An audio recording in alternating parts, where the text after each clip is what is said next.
L'astrologie nous permet, normalement, de ne pas agir à contre-temps. Et il faut savoir quel est le moment de l'équinoxialité, le moment de la solstitialité. Ces mots équinoxialité et solstitialité doivent entrer totalement dans le langage de l'astrologie. Et les gens qui parlent d'astrologie doivent connaître ces notions-là, qui ne sont pas actuellement mises en avant. Parce qu'on parle beaucoup de planètes, de conjonctions planétaires, mais on ne parle pas de cette dimension analogique entre le cycle planétaire et le cycle des saisons. Et jusqu'à au contraire, il y a 4 saisons, il y a les équinoxes et les solstices. Et ça, il faut le réintégrer dans la pensée astrologique impérativement. C'est un cycle, chaque fois c'est 7 ans, parce que 28 ans qui s'agit de Saturne, divisé par 4, ça fait 7 ans. Et alors, il y a un problème en ce qui concerne le 7, parce que le 7 est en dialectique avec le 6. Il y a une guerre entre le 6 et le 7. D'ailleurs, même dans le livre de la Genèse, il y a un chapitre où on parle des 6 jours de la création, et puis on rajoute un 7e jour au début du chapitre 2. Et on dit que c'est d'ailleurs le Shabbat. Le Shabbat, c'est 6 plus 1, c'est le 1 du 7, le Shabbat. Donc, il y a là quelque chose de compliqué. De la même façon que le 1 de Saturne, pourquoi est-ce que c'est le 7? Parce que le 7, il est en rapport avec le 6. De même que le 13 est en rapport avec le 12. Jésus, par exemple, il est entouré de ses 12 disciples, mais il est lui-même le 13e. Donc l'élément impair, c'est l'élément central. Donc quand on est dans le 7, ça veut dire qu'il doit y avoir un centre.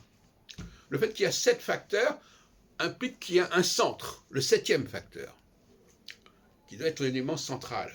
Et autour du 7e facteur, il doit y avoir des nombres pairs. Tout comme autour de Jésus, il y avait un nombre pair de disciples. 12, 2 fois 6, etc. Donc, la dialectique du pair et de l'impair est très importante, d'une manière générale.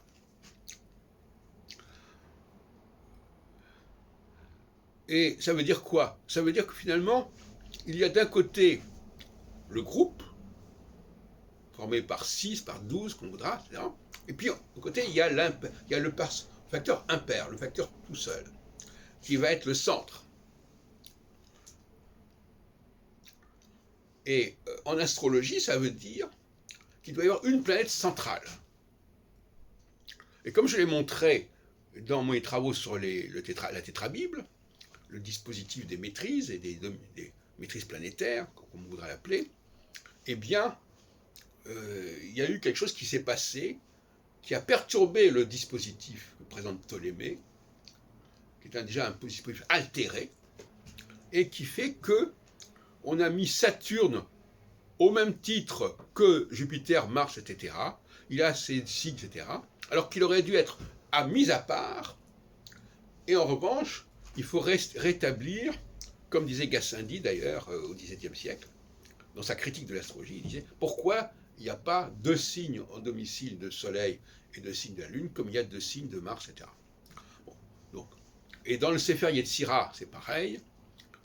On parle des lettres doubles de l'alphabet hébraïque, et on a rajouté une 7e lettre double, alors qu'en réalité, l'alphabet hébraïque comporte 6 lettres doubles, Bagat Kafat, voilà. Et donc on a voulu rajouter une 7e lettre double parce qu'on voulait mettre en rapport avec Saturne et les septénaires. Voyez-vous. Donc voyez-vous tout ça, à quel point le septénaire et le sénaire sont en complexité et en rivalité.